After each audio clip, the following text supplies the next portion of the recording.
You ever notice how life doesn't come with a save game button?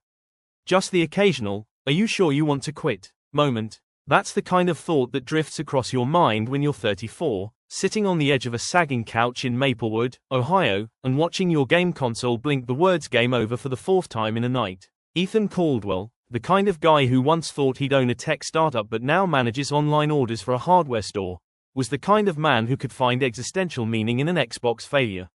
His girlfriend, Lana, had left 3 months ago, taking half the kitchenware and all the optimism. The dog, Baxter, looked confused ever since. Maplewood was one of those suburban Ohio towns that had been on the rise since the 1980s but never quite took off. There were new murals on old brick walls, hybrid cars parked next to rusted pickups, and a Starbucks that still felt like a foreign embassy. The autumn air smelled faintly of wet leaves and barbecues, like even nature was unsure if it was ready to let go of summer. Ethan had a routine. Wake up late, spill coffee on a shirt that was once white, trudge to Franklin's Hardware Home Supply, banter with retired regulars, and come home to microwave dinners that beeped like reminders of defeat. But tonight, this particular night, the console's blue glow felt personal, like the universe was rubbing it in. You failed. Again. And maybe he had. His last attempt at coding an app went bankrupt faster than a lemonade stand in December. His landlord, Mr. Greer, had left another polite but stern note about timely payments. And worst of all, Maplewood's annual community talent fair was this weekend, a place where everyone showed off the hidden brilliance.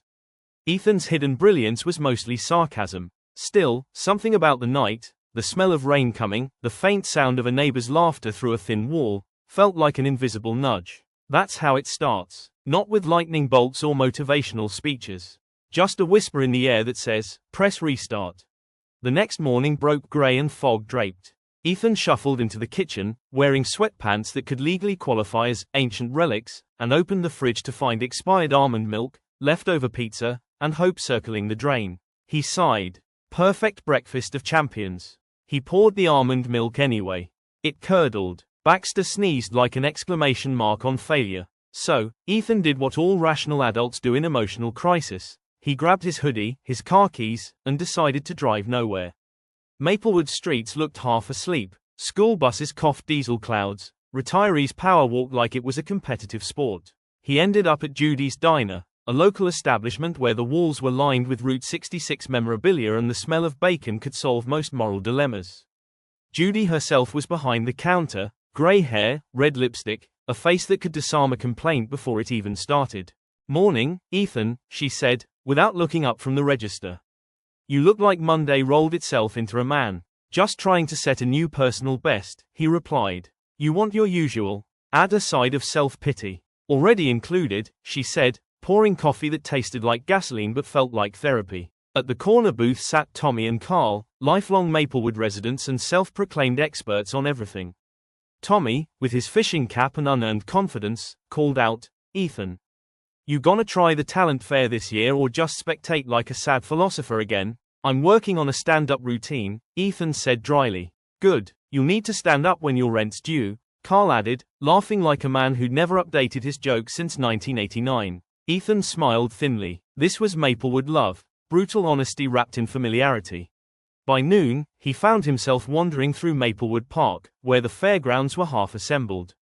Colorful tents flapped in the wind, volunteers hammered stakes into damp soil, and a banner read, Everyone has a talent, with the kind of optimism that made cynics itch. That's when he bumped into Hannah Briggs, his old college friend, now a teacher, community organizer, and perpetual source of sunshine. Ethan Caldwell, the man, the myth, the melancholy, she exclaimed. Still over-promoting me, huh? She smirked. You doing anything for the fair this year? Yeah. Avoiding it. Come on, it's good for the soul. Besides, rumor has it we need someone to run the tech booth.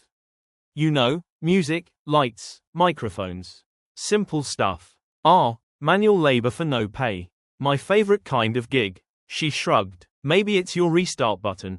He laughed, but something about her tone lingered. Maybe restarting didn't always mean reinventing. Maybe it just meant showing up again. That evening, back home, Ethan turned on his console again. The game loaded to that familiar press start screen, glowing like a dare. He didn't touch it. Instead, he opened his laptop, dug up an old project folder labeled Caldwell Apps, and clicked on it. The last modified date read March 12, 2018. It was dusty even in digital form. He started tinkering. A few lines of code. A few forgotten ideas. The kind of quiet work that doesn't feel heroic, until it is. Outside, rain began to fall softly on Maplewood streets, painting reflections in the puddles. The town glowed with porch lights and TV flickers. And inside one small apartment, a man decided maybe life wasn't about winning every level. Maybe it was about having the courage to restart after each one. See, the thing about life's game over screens is, most folks forget there's a continue option. All you gotta do is press it. Maybe your score won't be perfect. Maybe you'll lose a few lives along the way. But every restart means you're still playing. Baxter barked, wagged his tail, and knocked over Ethan's half-empty coffee cup. The restart had officially begun.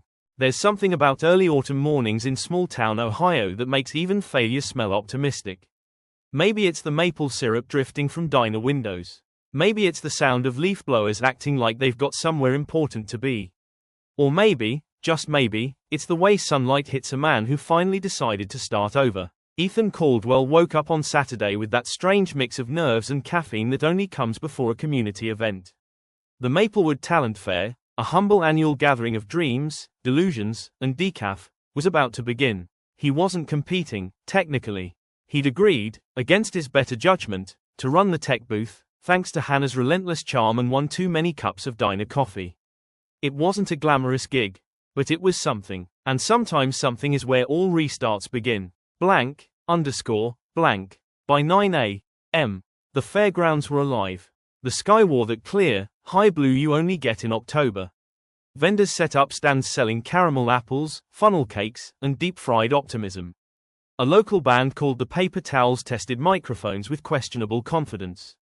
Kids with face paint darted between stalls while parents clutched lattes like life rafts. Ethan arrived in his trademark hoodie and jeans, clean this time, and a pair of sneakers that had seen better years but still remembered how to walk forward. Baxter, wearing a bright red bandana, trotted beside him like an unpaid emotional support intern. At the tech booth, a folding table groaned under tangled wires, a laptop, and a speaker system that looked old enough to remember disco. Hannah waved from across the lot. "You actually showed up," she shouted. "Don't sound so surprised," Ethan said. "I can commit to mild inconvenience." She grinned. "Perfect. The stage is yours, kind of." He started setting things up, untangling chords with the kind of frustration only matched by untangling your own life. The first performer, a middle school magician named Kyle, the Great Whitmore, was already fidgeting nearby. "Hey, Mr. Tech Guy," Kyle said, adjusting his sparkly cape. "Can you play my intro song? It's on this flash drive." Ethan took it. "Sure, as long as it's not Nickelback." Kyle frowned. "What's Nickelback?" Ethan sighed. The youth. Already spared. Blank. By noon, the fair was in full swing.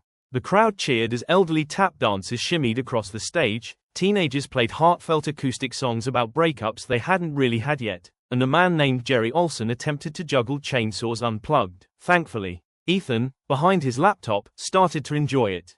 There was something comforting about being part of the machinery that made others shine. And that's when fate decided to test his restart. Halfway through a choir performance, the sound system sputtered, then died completely. Static hissed, then silence. The crowd murmured. The choir froze. Hannah looked at Ethan with a panic only known to event coordinators and people who've lost Wi-Fi mid-meeting. Ethan crouched behind the booth, hands flying through wires like a battlefield medic. "Come on, old friend," he muttered. "Don't flatline on me now. No use." The speakers were toast. He looked around helplessly, then saw Tommy and Carl from Judy's Diner sitting in lawn chairs, eating corn dogs and heckling life. "Need a hand?" Tommy called. "Only if it comes with a new amp," Ethan said. Carl pointed. "There's one in my truck.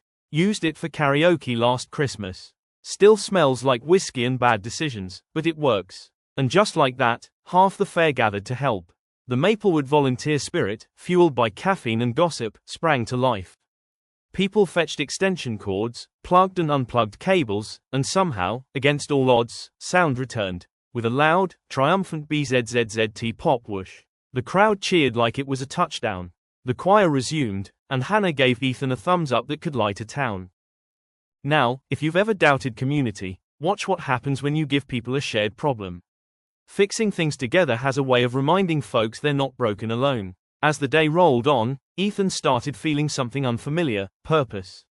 He even cracked jokes with performers. When an 8-year-old breakdancer slipped mid-spin, Ethan played a quick, record scratch sound effect.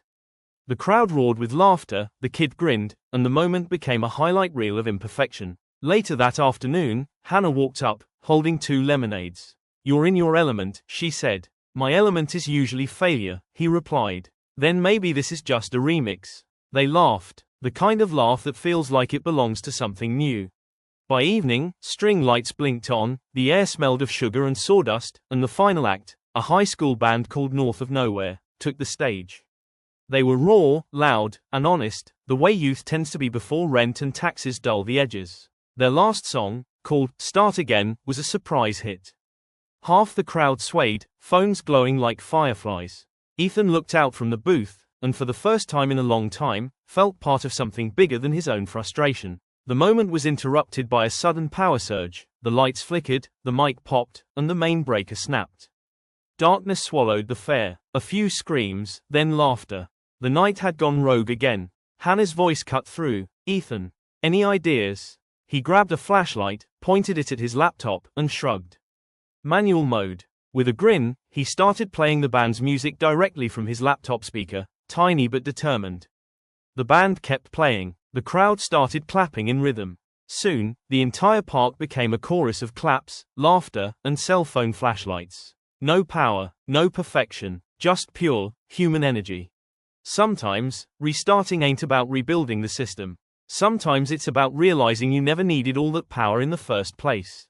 When the night finally wound down, Hannah found Ethan sitting by the fountain in the town square. Baxter curled beside him, tail thumping softly. She sat next to him, passing a funnel cake. "You saved the fair," she said. He smiled. "Nah, just pressed restart." They ate in silence, watching lanterns float up into the cool October sky. The town buzzed behind them, cleanup crews laughing, teens shouting goodbyes, Judy handing out leftover pie. Ethan leaned back, eyes reflecting the lantern light. "You ever feel like life's been one long loading screen?" "Sure," she said, "but maybe that just means something's worth waiting for. Life don't always hand you a fresh start wrapped in fireworks. Sometimes it's just a busted speaker, a borrowed amp, and a town that reminds you you're still part of the game." Ethan chuckled softly. Baxter barked. Somewhere, a car alarm went off because Maplewood never quite mastered grace. But that's life, messy, funny, endlessly rebooting. And as the night cooled and laughter faded into the hum of small-town quiet, Ethan realized something simple. He'd been pressing restart all along, just didn't see it loading yet. Maybe the secret isn't avoiding game over. Maybe it's accepting that it's just another level change. Each restart comes with better instincts, steadier hands, and, if you're lucky, a few friends who stick around for the next round. The game don't end when you lose. It ends when you stop playing. Fade out. A single porch light clicks off across Maplewood. Somewhere, in the distance, another one flicks on.